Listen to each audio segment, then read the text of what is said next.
Hey y'all, it's Chris with Rockin Farm, and it is time for an episode of Where Is It Now?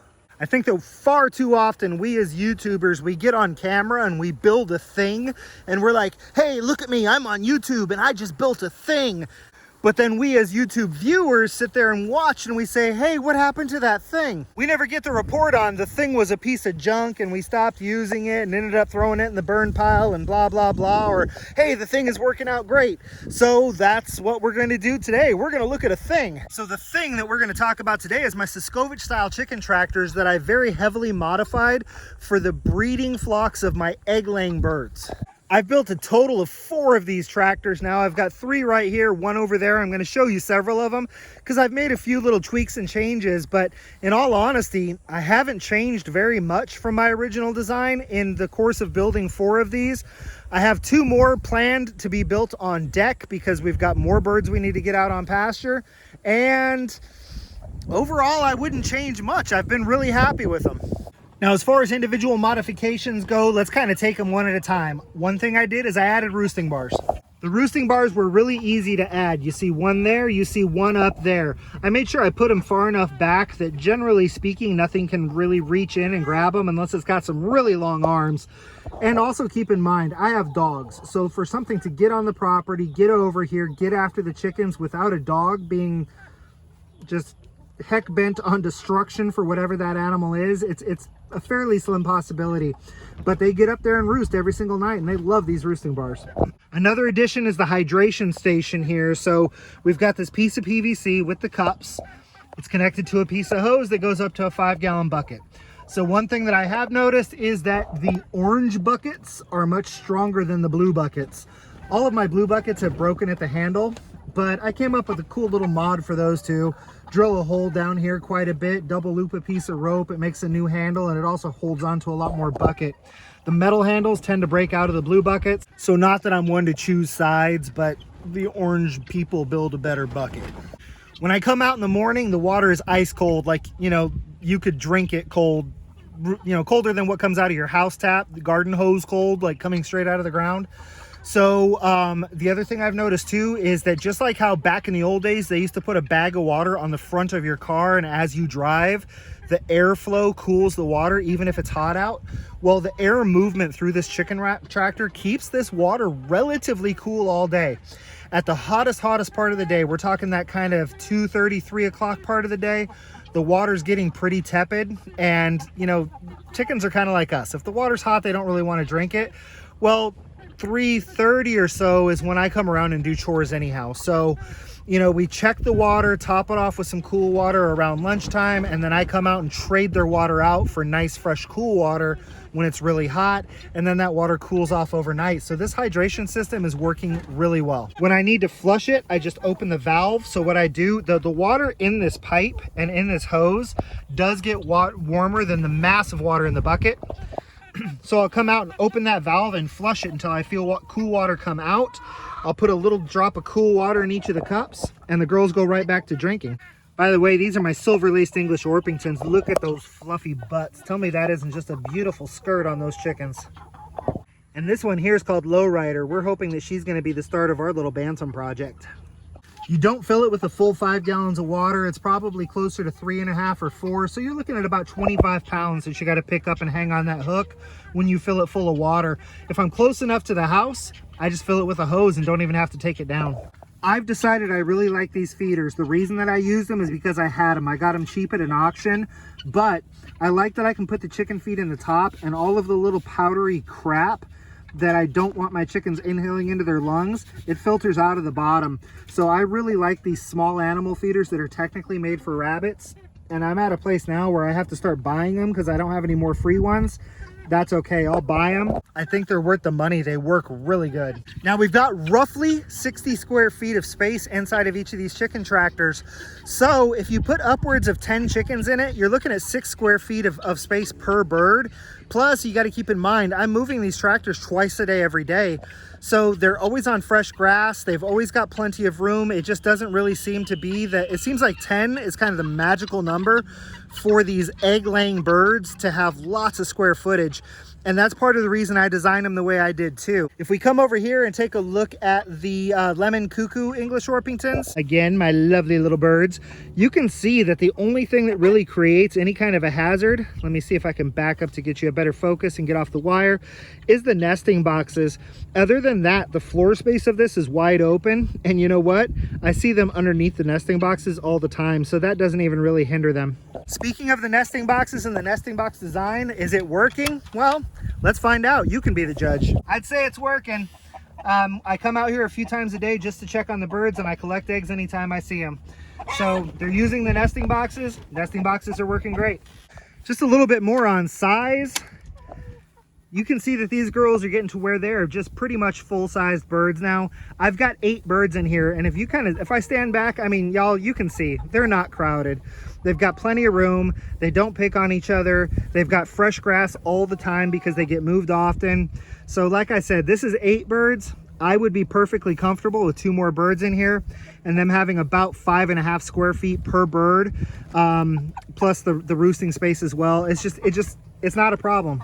So I haven't really made any changes to my modifications. I like my watering system, it's working out well. I like my feeding system, it's working out well. I'm happy with the roosting bars, they're working out well. The nesting boxes are working out well. So what have I changed? Well, I stopped making so many darn cuts. If you build these things according to the plans and the specs, you take the 12-foot 2x4s and you cut them down to like 11 something, and then you've got the 10-foot ones that make up the top rail. And I was sitting there thinking, like, why the heck do I have so many cuts? I mean, it seems like I could just leave some of these boards full length. Well, I did a little more research, and I found out that when John designed these chicken tractors, he was designing something that he could fit onto a flatbed trailer that he owned on his property, so that he could move them, you know, across like an acre or 2 or whatever. I'm not loading mine onto trailers. I don't have a trailer that mine would fit on, even when they're built to his specs. I don't have a flatbed trailer. So one of the things that I have started doing is leaving that 12-foot 2x4 a 12-foot 2x4. I just find the middle of it. I find the middle of the 10-foot 2x4 that makes up the top rail there. You can see it better from the inside view. I make sure the middles are lined up to where I've got a foot hanging off of each edge, and then I mark for my crossbars. You can see a crossbar there and a crossbar there. These are the baby Jubilees, by the way. Right now I've got 11 of them in here. Once they get a little bit bigger, I'm going to take 2 of the females and put them over with the other ones you just saw. And then I'm going to pick a rooster to stay with this flock and a rooster to be my spare. And then we'll see where we're going to go from there. But I'm thinking I've got about 3 roosters in here, and a 4th one is questionable. Anyhow, so then I make the marks to put on my cross pieces, and now I don't have to cut this 12-foot 2x4. I know it's minimal, I know it's nitpicky, it's just that it's 2 less cuts. And when you're making as many cuts as you have to make for these tractors, 2 less cuts is 2 less cuts.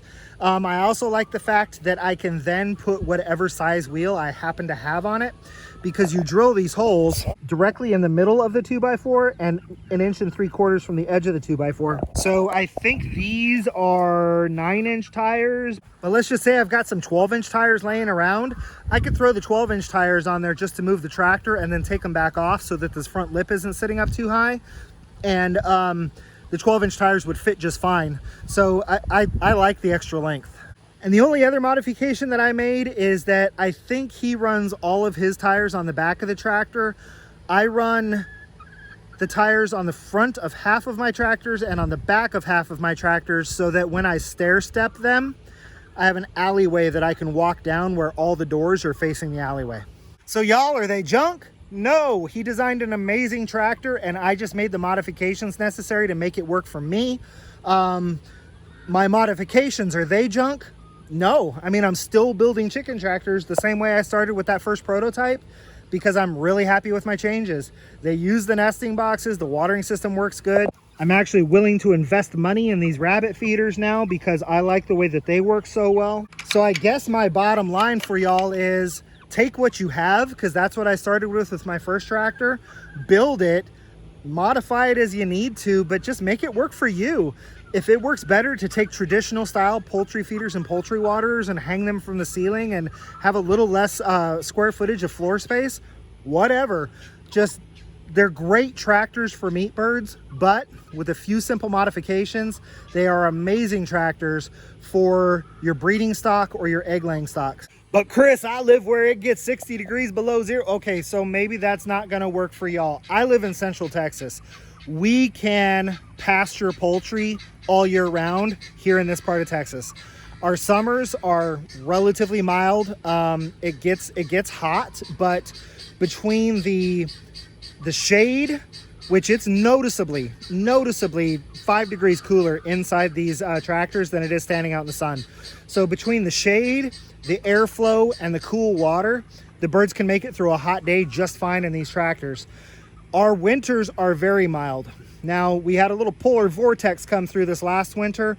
What I would have done if I had had chickens on pasture during that time, I would have scooped them all up. I would have taken them inside the barn.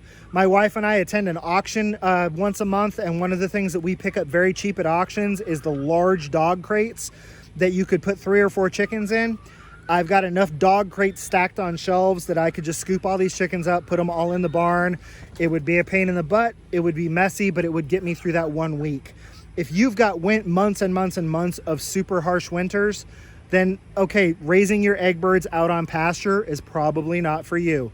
But if you're in a climate that has mild summers and mild winters, this is an amazing way to raise birds all year long.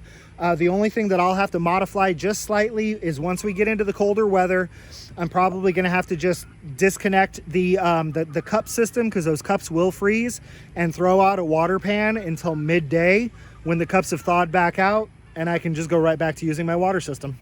So I think I have blathered on and on enough about how amazing my design is, but I'm happy with it, y'all. So if you want to replicate it, have at it. I don't have a copyright or anything like that. It's working out well. I'm happy with it. This is your Where Is It Now. If you liked what you saw here, subscribe to the channel and click that notification bell. You can also go find out more about myself and my family at our website, rockin8farm.com. This has been an update on my very heavily modified Suscovich style chicken tractor. Till I see y'all again, Chris with Rockin8 Farm. Be happy and live healthy.